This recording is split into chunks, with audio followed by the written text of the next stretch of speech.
The general scoffed as he stood behind the shattered glass of the human outpost's command tower. "One sniper? Against 30 trained coalition warriors?" he said, laughing as he tapped the side of his helmet. Earth's lost its mind. The soldier beside him didn't respond. Because he wasn't standing anymore. He was slumped over, a perfectly circular hole bored through his visor. The general blinked in confusion, then looked at his own reflection in the glass. It shattered before he could blink again. That was the first minute the occupiers realized the outpost wasn't theirs. It never had been.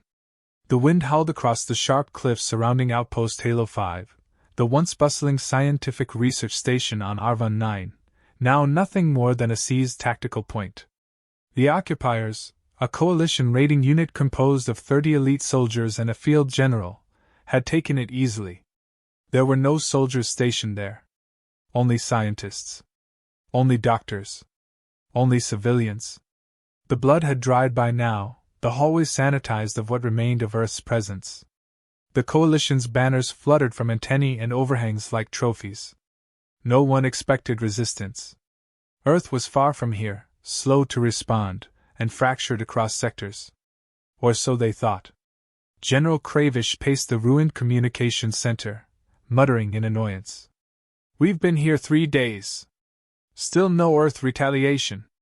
Pathetic," he grunted. The atmosphere was calm. Too calm. The kind of calm that made experienced soldiers twitch. Cravish chalked it up to nerves. He was wrong. 2 clicks west, nestled into the highlands and wedged between jagged stone and creeping moss, something watched. It didn't breathe in any conventional way. Its heat signature was no different than the rocks it laid upon. Its rifle didn't shine. Its scope didn't glint. Its trigger was pressure-sensitive, not motion-based. And it had been here long before the coalition arrived. Callan Ridge didn't need orders. He needed answers. And revenge. He'd come 2 days after the outpost's silence. The last message he received was a personal one, a brief data clip with 3 seconds of static, followed by a voice. His sister. One of the head medical officers at the site. She didn't say much. Just 3 words. "They're not human." That had been enough. He packed light. Bypassed Earth's slow-dripping command chain. Slipped through fringe transport lanes and descended alone in a drop pod that skipped coalition sensors like a flat stone across still water. Inside the outpost, a small group of soldiers gathered in the rec room, laughing over intercepted Earth broadcasts. One of them mimicked the way humans saluted. Another made fun of their helmets. Then the power flickered. Briefly. When the lights came back on, there were only 5 standing. One was face down with a steaming hole through his chest. No sound. No warning. Just precision. The rest scrambled, drawing weapons and flooding the hallway, shouting into comms. "Contact! Rec room breach! We've got a sniper!" But there was no breach. There were no broken panels. No open hatches. No ventilation crawls.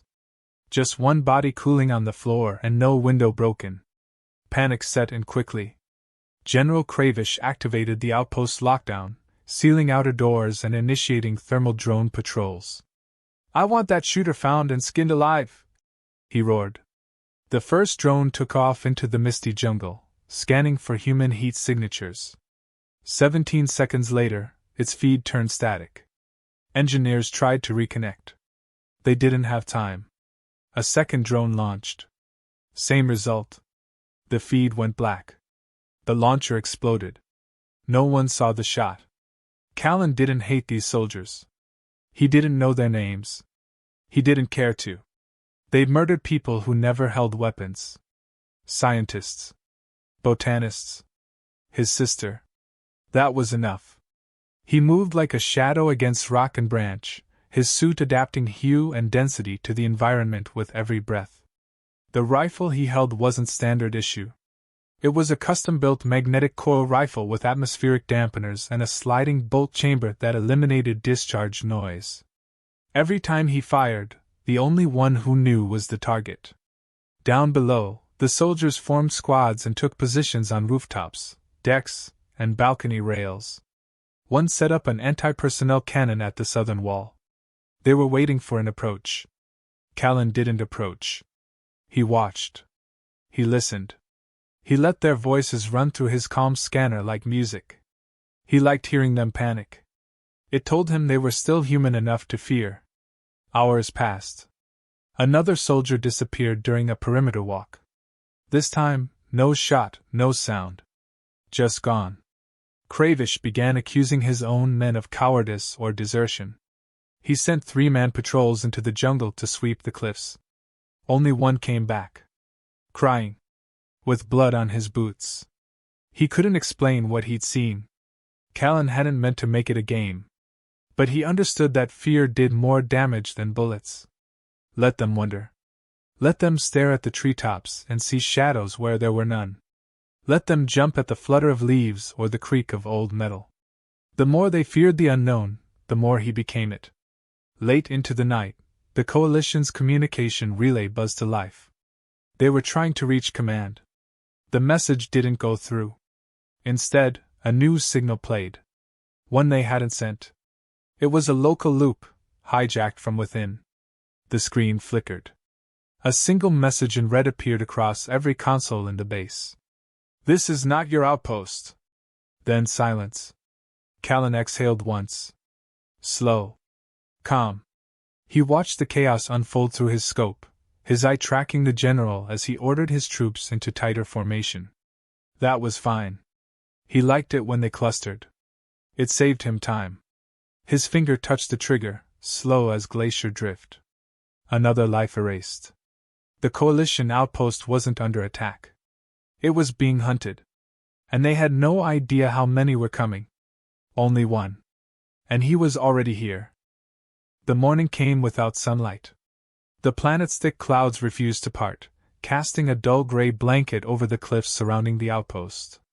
The air hung heavy with mist, and the once proud banners of the Coalition now drooped with moisture, barely fluttering.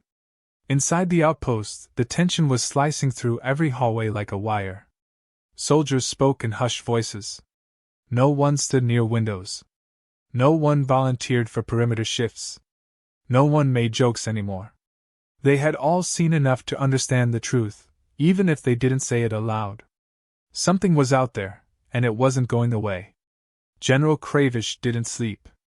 He stood hunched over the tactical display, fingers twitching against the surface as the automated scanners rotated through thermal, infrared, and motion sweeps. All returned blank. He didn't believe it. Couldn't.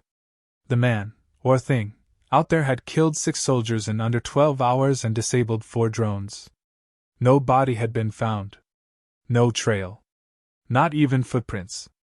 It was like the ghost of Earth's war past had crawled out of the jungle to dismantle them, one heartbeat at a time. The general barked an order and slammed his fist on the console. He wanted confirmation. He wanted to know what they were dealing with. So he called in a name no one else dared speak. Captain Lors? A tracker. Not just a soldier, but a hybrid-born marksman with embedded optics and enhanced processing. Genetically modified to hunt insurgents across asteroid belts and desert moons. He had worked in vacuum combat, zero-gravity sniping, even subterranean conditions. Cold, cruel, and loyal only to payment. Cravish didn't trust him. But he trusted his kill record. If anyone could find a ghost in the highlands, it was Lors. When the shuttle touched down, the soldiers didn't cheer. They didn't even salute. They watched quietly as Lors stepped out, armor bristling with advanced lenses and his rifle slung with casual confidence. Callan saw him too. From the cliffs above, his scope studied Lors's every movement. This one was different. He walked like he was always calculating, never breaking rhythm. He checked the wind with his face, not sensors. He didn't speak to anyone, but somehow every soldier stepped aside. Callan smiled beneath his rebreather. Finally, someone interesting.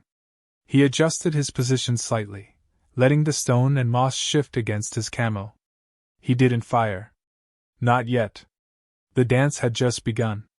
Lors requested silence from the troops and full access to the outpost's sensor data. He erased all motion sweeps and replaced them with his own calibration algorithm. Within 15 minutes, he had identified every blind spot in the outpost's perimeter. He deployed no drones. He moved alone. Cravish watched him disappear into the jungle without a word. Minutes passed. Then hours. No contact. At dusk, a small flare lit the sky, and a message flashed across Cravish's console. Lors had found the sniper's nest. Callan had left it there intentionally. A decoy site, with just enough indicators to convince someone it was recently used. Shell casings, a boot imprint, even an old earth ration pack tucked beneath a fern. Lors took the bait but didn't walk into the trap directly. He circled. He scanned. He did everything right. And Callan watched it all happen. From a kilometer away, atop a completely different ridge, hidden in a fold of rock so tight even his own sweat couldn't escape. The shot wasn't about distance. It was about timing. He waited until Lors crouched beside the nest, scanning the horizon. Then he fired. The round struck a tree behind Lors's right shoulder, shattering bark and sending splinters across his back. Lors didn't flinch. He rolled behind a stump and immediately scanned the angle of entry. He spoke, for the first time, directly into the comm channel.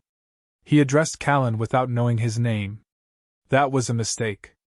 The moment Lors spoke, Callan triangulated the comm signal and tagged it with a microdart he had fired seconds earlier. The dart embedded in the ground near Lors and transmitted a false signature. Lors locked onto it, took aim, and fired. His plasma round hit the decoy node and melted the rock beside it. He knew instantly he had missed. Callan did not. The second shot came fast, quiet, and impossible to trace.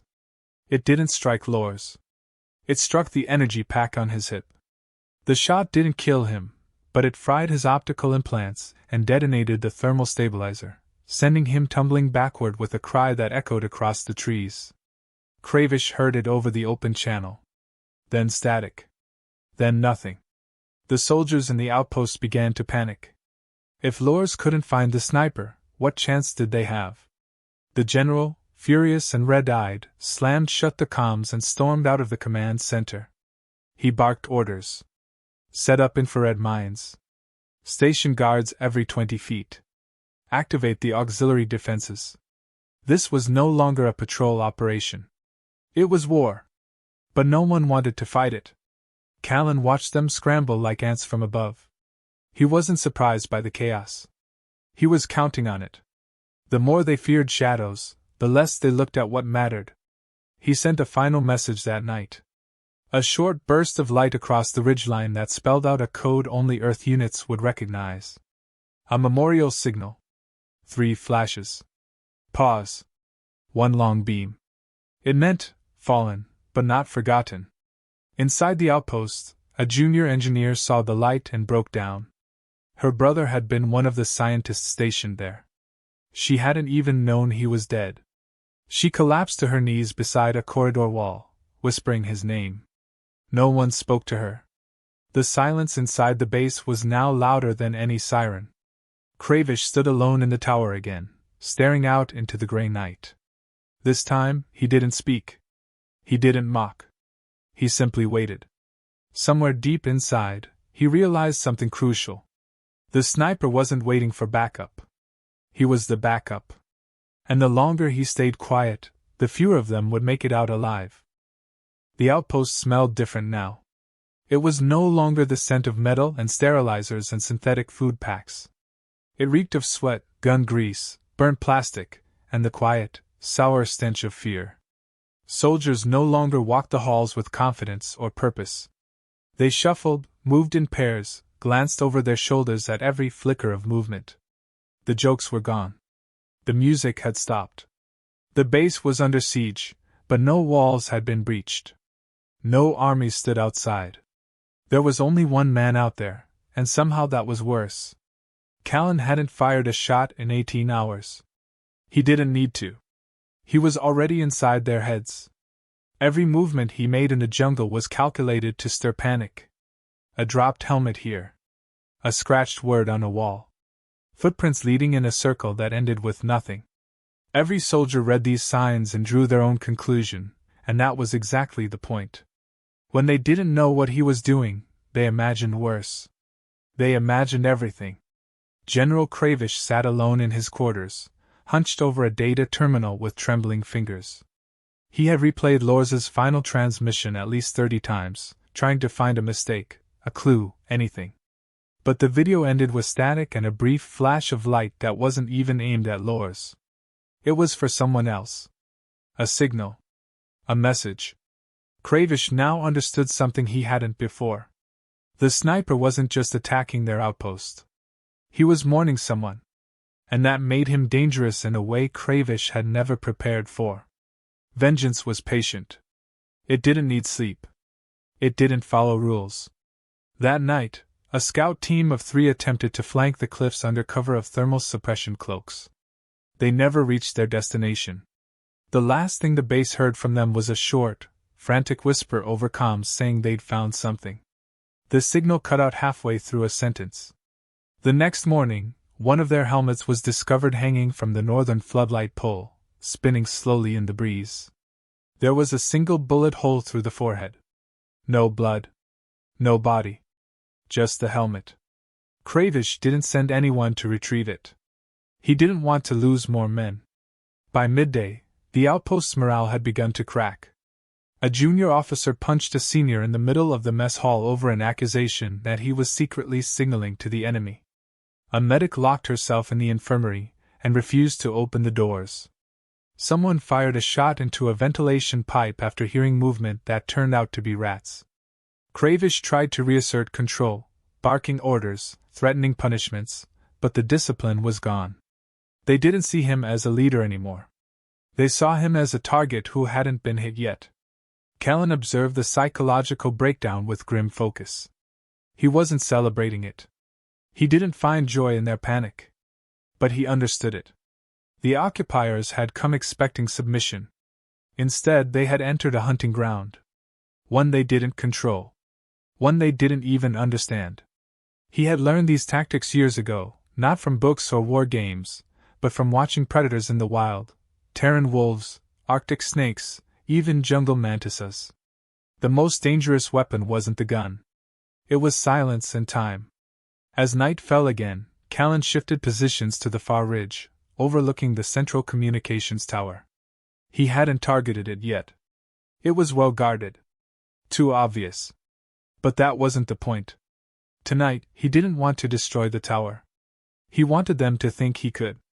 He placed a micro-reflector at the far end of a rusted pipeline and angled his rifle through it, adjusting for wind and thermal drift. One shot would ricochet the beam into the antenna, just enough to disrupt the signal without leveling the entire system. The shot was perfect. A quiet buzz lit the air, and the tower's relay dish sparked with a hiss of fried circuits. Lights flickered across the base. Alarms triggered automatically. Cravish stumbled out of the command room, pistol drawn, screaming for a report. No one had seen the sniper. No one had detected the shot. The base went dark for 27 seconds. When the backup power cycled, someone had drawn a symbol on the floor of the main hallway in ash and oil. It was an old Earth War sign. A mark that meant claimed. Cravish stared at it and said nothing. He simply turned and walked back inside. But something in him had cracked. He began clearing a section of the base's private quarters for himself and a small shuttle crew. Quietly. Without telling the others. He knew the base wouldn't last. He just didn't plan to die with it. Meanwhile, Callan used the chaos to access a forgotten entry tunnel beneath the cliffs. It was a sealed maintenance shaft once used for transporting mineral samples. He didn't need to go inside. He just needed to get close enough to plant something. A listening spike. One that tapped directly into the outpost's internal systems. Now, every movement they made, every panicked conversation, every set of commands, they were all his. That was how he learned the truth. The outpost hadn't been seized randomly. The coalition had been tipped off. By someone within Earth's own network. The scientists were supposed to be relocated. The orders had never arrived. Someone had intercepted them. Someone who had sold the location to the enemy. And that someone had made a list of who to kill first. Callan's sister had been at the top. The knowledge didn't slow him. It sharpened him. The mission wasn't just about avenging her anymore. It was about uncovering what had been hidden behind orders, behind uniforms and lies. He began logging every conversation between Cravish and the Coalition High Command. They were growing uneasy too. Cravish's reports were shorter now, less confident, more erratic. One voice on the other end even suggested evacuation. Cravish snapped back. He still believed he could kill the sniper. He was wrong. That night, Callan fired again. But not at a soldier. He fired at the Outpost supply line junction. One explosive tipped round into the backup fuel reserve. The explosion wasn't massive. It didn't kill anyone. But it knocked out the automated food processors. The base now had less than 4 days of rations. And just like that, desperation took root. Soldiers began hoarding supplies. The med bay was raided. A fistfight ended in a broken jaw and a gun pulled in the corridor. Cravish declared martial code enforcement. It didn't matter. Order was gone. Callan watched it all from his ridge, silent and still. He adjusted his scope one last time and centered it on the general's quarters. Not for a kill. Not yet. He simply watched the man through the window as he poured himself a drink with trembling hands and stared at his own reflection. That was the thing about mirrors. They always showed the cracks before anyone else noticed. And cracks were all Callan needed. The storm broke just after midnight. Arvon 9 didn't offer gentle rains or rolling thunder. It tore the sky apart. Lightning lit the outpost like a malfunctioning strobe, casting jagged shadows across every wall. The wind howled between the towers, snapping cables and sending loose debris clattering through the courtyard. Inside, soldiers huddled in corners and reinforced bunkers, clutching rifles they barely trusted anymore. Some had stopped speaking altogether. Others muttered to themselves, trying to pretend the storm outside was the reason their hands wouldn't stop shaking. But it wasn't the storm. It was him. General Cravish sat motionless in the command room, his uniform wrinkled and damp from sweat. The lights above flickered intermittently, and each time the shadows danced across his desk, his hand twitched toward his weapon. He had stopped sleeping. Not because of duty or discipline, but because every time he closed his eyes, he imagined the silence before another shot. The sniper hadn't fired in almost 20 hours now, and that terrified him more than the shooting ever had. A man who shoots is predictable. A man who waits is not. In the northern watchtower, a young private named Sarix gripped his weapon and stared into the storm. He had never seen combat before this assignment. He had signed up to stand guard over mining sites, not to die in the dark. Every noise outside made his skin crawl. Somewhere deep inside, he already knew he wouldn't survive the night. At 1:14 Standard Time, he saw movement near the generator yard. He raised his rifle, hesitated, then activated the floodlights. They blazed white through the rain. Nothing moved. Sarix exhaled and reached for his comm. That's when he saw the glint. Not from a weapon. From a droplet of water sliding down the wrong side of a window. It shouldn't have been there. The tower was sealed. He turned. The window wasn't broken. But there was a hole. Clean. Silent. Precise. The wind blew harder now, pushing rain through the tiny opening as Sarix collapsed without a sound, his blood pooling near his boots. Another shot. Another reminder. He was still out there. He had never left. Callan watched the aftermath through the trees. He wasn't proud of the kill. But it had been necessary. The watchtower was the last spot with a full-range satellite relay. Its destruction completed the circle. Now the outpost was deaf, blind, and entirely alone. His spike feed buzzed quietly in his ear as the base scrambled once again. Soldiers shouted into radios that no longer worked. Cravish slammed a fist against the control panel, demanding answers no one had. Someone tried to reboot the uplink manually. The system shorted and sparked, catching part of the server bank on fire. That was when Callan made his next move. He didn't fire. He walked. For the first time since arriving, he moved from the cliffs into the lowland brush, slowly descending toward the perimeter fences. He walked like a phantom, cloaked in camouflage that shifted with every step. He used the storm as cover, every gust of wind masking his motion, every crack of thunder covering the crunch of wet earth. He didn't enter the base. He just circled it, planting small devices, barely visible to the eye. One in each quadrant. Motion traps. Frequency jammers. Pressure charges that didn't explode but emitted sharp, terrifying bursts of sound when tripped. Enough to make a man believe he'd been hit. Enough to drive them into friendly fire. Inside the base, Cravish convened his remaining officers. There were only 9 left who hadn't cracked, been injured, or gone silent. They argued about next steps. One insisted they attempt an escape through the backup tunnel beneath the med bay. Another wanted to send a distress beacon via shortwave burst, hoping a patrol ship might be in range. Cravish refused. His pride hadn't broken yet. He still believed he could win. He ordered a full sweep of the outpost, inside and out, with everyone armed and no one alone. It was a foolish command. The sweep began at 0200. They split into 4 units of 3, leaving Cravish with 2 guards at the central hub. The first team made it 5 minutes. Then a shriek rang through the barracks, followed by a rapid burst of plasma fire. When the others arrived, they found nothing. Just a shredded uniform and a single cartridge case, still warm. No body. No blood trail. Only the silence. The second team triggered one of Callan's sound mines.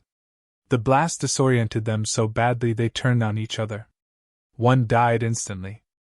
Another ran into the storm screaming. The third was left alone, sobbing behind a crate. Cravish listened to it all through his fractured comm feed. He said nothing. For the first time since the occupation began, he looked like a man who understood what death really meant. Not loud. Not glorious. But creeping, methodical, and patient. One of his guards turned to speak. Cravish shot him. The other raised his hands and backed into the shadows. He wasn't going to die for this man. Not tonight. Callan reached the outer maintenance corridor by 0300. He bypassed the motion sensors with a bypass chip crafted from pieces of a fallen drone. He entered the old vent system that hadn't been used in years. Inside, it was tight, damp, and filled with the rusted bones of forgotten equipment. He crawled slowly, weapon strapped to his back, blade in hand. He wasn't here to snipe. Not tonight. Tonight he would walk into the heart of what was left, and end it with his own hands. By 0315, he was beneath the central tower. He paused to listen. 2 voices above. One was Cravish. The other he didn't recognize. But the accent was Coalition. A different one. A remote signal, faint, someone trying to reach Cravish from orbit. They weren't offering help. They were ordering a purge. If the base couldn't be secured, it had to be destroyed. With or without survivors. Cravish agreed. His last words before cutting the line were simple. I will erase him myself. He didn't know Callan was already in the vent below his feet. When Callan emerged, it was without drama. He rose slowly from the trapdoor behind the console, rifle slung, knife drawn. Cravish turned and reached for his sidearm. Callan stepped forward and kicked the table into his knees. The general fell back, stunned. Callan stood over him, silent, breathing hard. There was no monologue. No speech. Just a single motion. He dropped a recording chip onto Cravish's chest. It began to play the last transmission from the research team. Cries. Screams. A woman's voice begging someone not to shoot. Then static. Cravish looked up, eyes wide, mouth open. Callan said one word. Sister. Then he pressed the blade in. Slowly. Quietly. No glory. Just closure. When it was done, Callan took the general's keycard and walked to the window. He signaled the devices he'd planted earlier. For red blinks. Then blue. The outpost's power grid began to collapse in phases. One section at a time. Lights going dark. terminals failing, doors unlocking. No alarms. Just decay. He didn't look back. He walked out the way he came in, into the storm. Behind him, the outpost crumbled, not with fire, but with silence. And silence was his domain. The storm had passed by morning, but the sky remained the same sickly gray it always had been. The outpost was nearly silent now, save for the soft hum of failing generators and the occasional gust of wind sweeping through broken doorways. Smoke curled upward from the northern towers where panels had collapsed during the night. In the courtyard, a power conduit still sparked from a shattered maintenance box. The coalition banners hung limp and torn, barely clinging to their mounts. Most of the soldiers were gone. Some had fled into the jungle during the chaos. Others hadn't made it past the mines. A few were simply missing, their weapons and armor found in places they couldn't have possibly reached on their own. The rest lay cold inside the base, forgotten and unmourned. There were no last words. There was no ceremony. Only aftermath. Callan walked through the rubble of the command tower with his rifle slung low, and his shoulders heavy. His camouflage had peeled away, the reactive fibers overloaded by the night's activity. He no longer needed it. The base had fallen. The final lockout had been initiated just before dawn. The data cores were fried, the comm relays wiped, the weapons vault sealed and buried. He had made sure nothing left behind could be salvaged or reused. He hadn't come to take the base back. He had come to bury it. And bury it he had. He moved without urgency, without fear.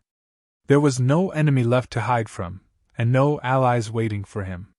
His path took him past the outer perimeter where the last signal flare still flickered weakly in the mud. He paused beside it and looked toward the horizon. Somewhere out there, the drop pod he'd arrived in remained half-buried and scorched, waiting to be powered again. But he didn't move toward it. Not yet. There was one last task to finish. In the central hallway, near what had once been the med bay, the door stood ajar. Inside, it was still. The bed units were empty, some scorched by misfired plasma rounds. Medical gear was scattered across the floor like forgotten toys. A single light blinked faintly above the main operating table. He walked toward it, each footstep echoing against metal walls. At the back of the room was a storage locker. Callan keyed in a code and opened it slowly. Inside was a single object. A small, scratched dog tag hanging from a broken chain. He picked it up and held it in his gloved hand. The name was barely readable now, scorched and worn from time and violence. But he didn't need to read it. He had memorized it long ago. He closed his eyes and stood there for a moment, breathing slowly. In that silence, memories returned. Laughter from the comms. Her voice explaining some strange alien bacteria. The way she'd waved at him through the terminal before she left for the outpost, grinning like it was all an adventure. He had tried to warn her that Arvon 9 wasn't safe. But she had insisted. She said Earth couldn't move forward without people willing to walk into the dark. And now she was gone. But the dark had paid a price. He left the med bay and moved to the lower level, into the tunnel beneath the outpost that had once been used to transport research samples to the extraction point. It was half flooded now, rainwater and oil mixing into a stagnant pool across the floor. He stepped through it, each ripple disturbing the stillness that had claimed the space. The tunnel led to a reinforced chamber with a manual terminal built into the wall. From here, the collapse sequence could be triggered. A slow, controlled destruction of the remaining support structures. He stared at the console for a long time before moving. Then he inserted the keycard he had taken from Cravish's corpse. The screen flickered to life. Authorization accepted.